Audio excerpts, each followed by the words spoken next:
against same-sex marriage, now you're for it. You defended President Obama's immigration policies, now you say they're too harsh.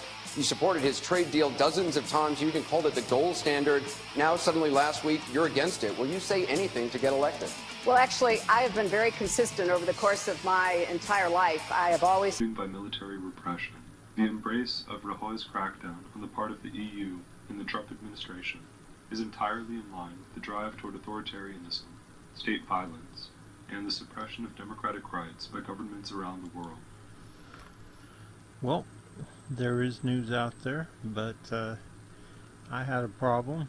My internet went down, and I just haven't been able to put anything together for today's news, so I'm afraid this is it. Sorry. So I was working on something about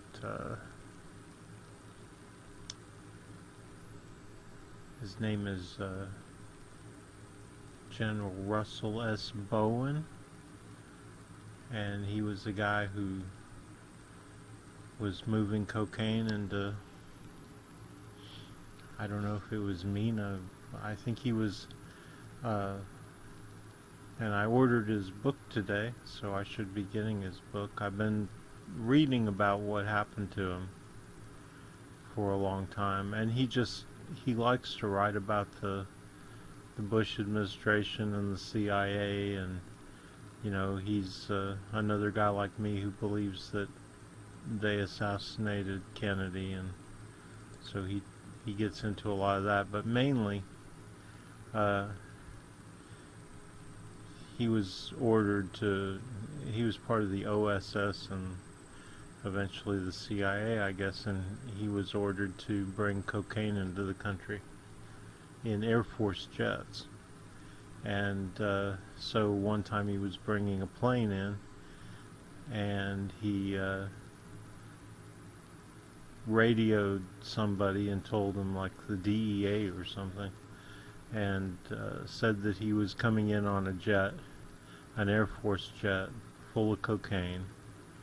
And when he landed, all that was there was a bunch of CIA Bush types, and they hauled him off to a prison in Springfield, Missouri, where they pumped him full of cocaine, liquid cocaine, for like a year.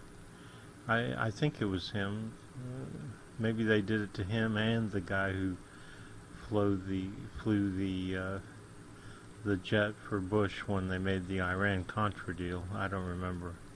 I know both of those guys were held, you know, incognito, you know, without, unofficially. And one of them, anyway, was pumped full of cocaine. Basically, they tried to drive him crazy. So, similar to the situation we've had recently, except for, fortunately for our guy,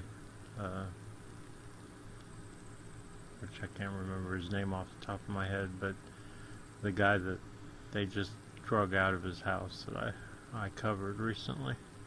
Fortunately, he had the internet and some people like me, because they don't like press, you know. When they want to disappear somebody, they don't like it being all out there in the open. From the internet company's going to be here in like 10 minutes to try and figure out what happened, so just one more reason why I can't put out a show today. Thanks for watching, though.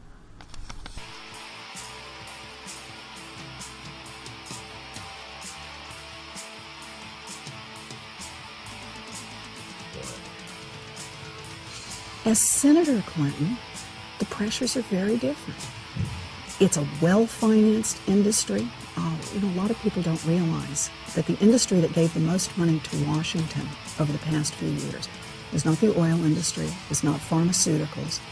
It was consumer credit products. Those are the people, the credit card companies have been giving money, and they have influence. And Mrs. Clinton was one of them, a senator. But She has taken money from the groups, and more to the point, she worries about them as a constituency. so what does this mean, though, to these people, these millions of people out there whom the politicians cavort in front of as favoring the middle class and then are beholden to the powerful interests that undermine the middle class? What does it say about politics today? You know, this is the scary part about democracy today. We're talking again about the impact of money. The credit industry on this bankruptcy bill has spent tens of millions of dollars lobbying, and as their profits grow, they just throw more into lobbying for how they can get laws that will make it easier and easier and easier to drain money out of the pockets of middle-class families.